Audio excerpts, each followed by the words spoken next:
How was India? India was incredible.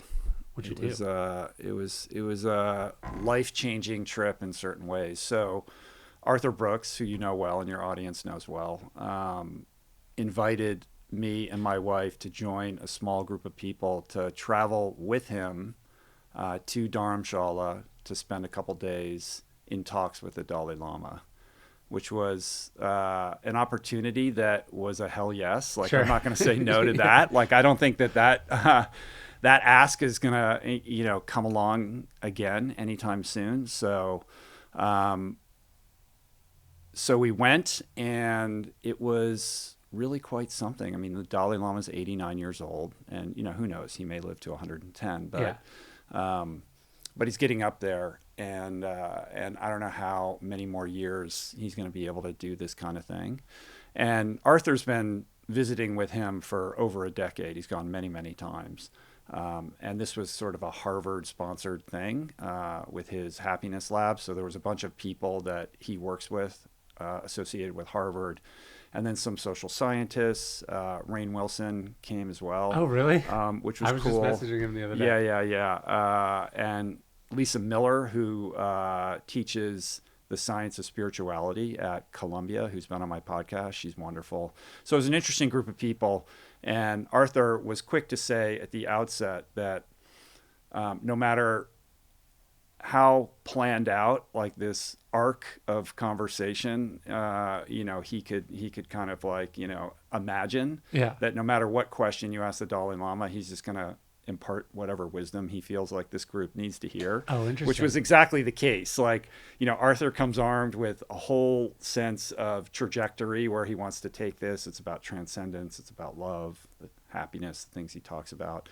But essentially the answer every time was some version of love. Like, no matter what eludes you, or Huh.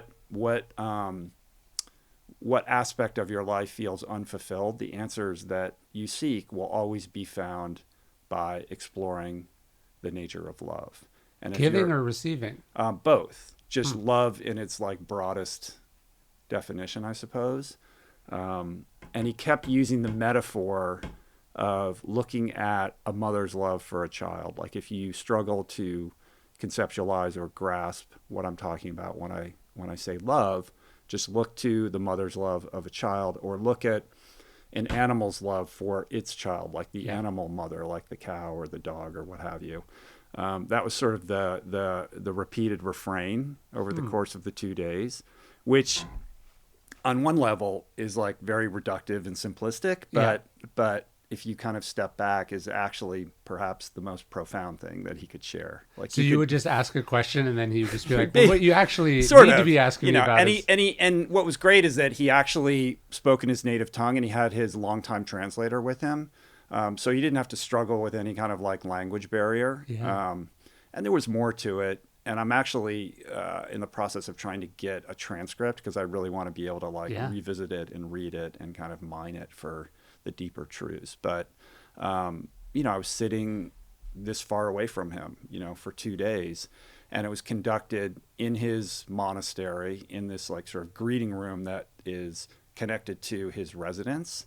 And Dharamshala is a pretty special place. I mean, it's just littered with seekers from all over the world, backpackers. It's sort of a Topanga of India, nestled up against the foothills that lead up to the Himalayas. And What's his energy like? Like, what do you feel like it? you do When you feel meet it, someone who yeah. has like real charisma or Yeah. power, you're like, oh, there's something here. For sure. I mean, he is, and Arthur said this, it's like, it's a rare opportunity to spend time with a living bodhisattva. Like, on some level, he is the world's most prominent and perhaps greatest spiritual leader. And when you reflect on his life and the level of advocacy and compassion that he's brought to very difficult circumstances with his people, it's quite profound. So in the aftermath of that experience, we got to visit this kind of adjunct museum where you can see all the artifacts that he's collected over the course of his life, all the honorary degrees from all these American universities, and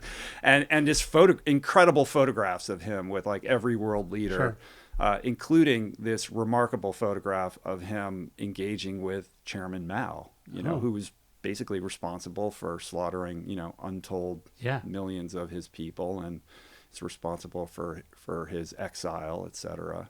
But I think the real gift also was the opportunity to spend time with so many of his monks, all these Tibetan monks, who are some of the most joyful, fun, and engaging people like I've ever met. Like, they're just so happy. And a lot of them have been educated in the United States. Most of them fled from Tibet when they were kids, and now kind of reside in monasteries across India, many of them in southern India, who traveled up for this event. And getting to kind of probe their minds and their kind of philosophy of life was pretty cool, because most of them speak pretty good English as well. I feel like I know nothing about the Dalai Lama. Like I don't, it's not that I don't get it, but I don't, like, I know what it's supposed to mean, but I feel like I don't, it's one of those things where I don't know the history of it or why it's important or what he does, how it works. So maybe I don't get it at all. I still have a lot to learn. Yeah. I would not consider myself a historian, but, essentially was exiled from Tibet, born as, the living bodhisattva, like and then when he dies, he gets replaced by the next one. Right? Exactly. He's the incarnation of the Buddha on some level. And you have to think about what that would do to a young mind. Yeah. Like, from birth to be told you are this person, and then to actually level up and embody that so completely and comport yourself on the level of that expectation throughout your entire life. Yeah, I mean, I find this so fascinating about Marcus Aurelius, right? So he's chosen as this young kid. It's not like his dad. He's just chosen because he has some flicker of potential in him. And so he's chosen and sort of groomed for it. And that either makes you feel the weight of it and you live up to it, or it ruins you and breaks you. I don't think there's much middle ground there, you know, because most of the people given that kind of responsibility or being told you're the incarnation of a god or this spirit, it ruins you. I would suspect it ruins you. I mean, imagine a world in which the Dalai Lama at age, 22 decides, fuck this. I'm going to move to Miami and just start partying, and driving a Ferrari. Or even Gandhi, right? One of the greatest human beings who ever lived. There is this, particularly later in life, it's almost like all this energy that's spent on sort of spiritual perfection, it gets twisted up and it has weird outlets for it. He has this weird thing with his followers where he likes to have the women sleep naked with him, and he's testing himself to see if he could, which we don't need to get into, but my point is, even there, that's not coming from some part of animus. It's just the distortive nature of being told that you're this special thing and dedicating all of one's resources to some kind of spiritual transcendence. It's probably just like doing psychedelics all the time. It just fucks with your brain. Yeah. And it skews your understanding of reality, your place in reality, normalcy. People never tell, like a king, they never tell you can't do something, that something's a bad idea.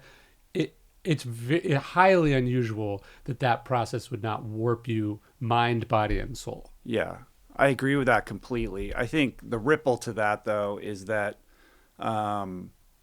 that is the more likely outcome in the context of a capitalist Western culture.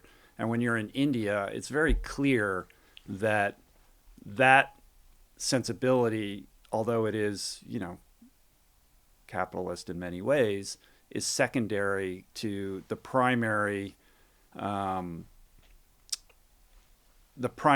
of defining feature of that culture, which is spirituality and the aspiration for a higher state of consciousness. That is sort of the shared sensibility of that part of the world. And it was my first visit to India, and it is like going to a different planet in many ways. It is, I've traveled to a lot of places, but there's something really particular and unique about that country that emphasizes spiritual connection, spiritual growth, spiritual evolution in a way that I haven't seen anywhere else that I've ever traveled. But I mean, even amongst people of that bent, right? Like most spiritual gurus seem to lose their minds, Yeah. right? Like, Yeah. like East. They're just East they're all and they West. all yeah, they all there's all some kind of malfunction with Yeah. these guys, and it you know, it generally shows up in sexual dysfunction, greed, you know, all these things that end up corrupting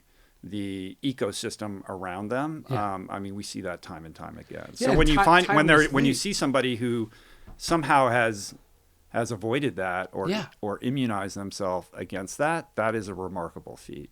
Yeah, and it's not like a modern thing. I mean, there's like So then you're like, Savonarola and Martin Luther King. well, maybe he really is the incarnation of the Buddha and this Yeah, enlightened and he being lived up and to this it. true living bodhisattva who has lived up to all of those expectations. Like that in and of itself, set aside anything mystical or spiritual about Yeah. it, the level of character that you would have to exhibit throughout the entirety of your 89 years to demonstrate that is remarkable in and of itself. No, it's miraculous. Yeah. Right. Like to have power and be considered the the embodiment of some spiritual force, to represent some movement, just to have 80 years of people coming and worshiping at your feet, just telling you you're special, for that not to corrupt and break and do something to you is, I mean, how many popes were not shitty popes? The vast majority of them were right. bad, right? The vast majority of kings have been bad. The vast majority of prophets ended up like, even the good ones just burn out, you know, like burn out and up pretty quickly, right? So just to make it to 80 as a Yeah. prophet, spiritual guru embodiment is itself like a pretty rare and momentous thing. And perhaps there's something specific or endemic about Buddhism itself that was is more conducive to that than another type of religious or spiritual institution.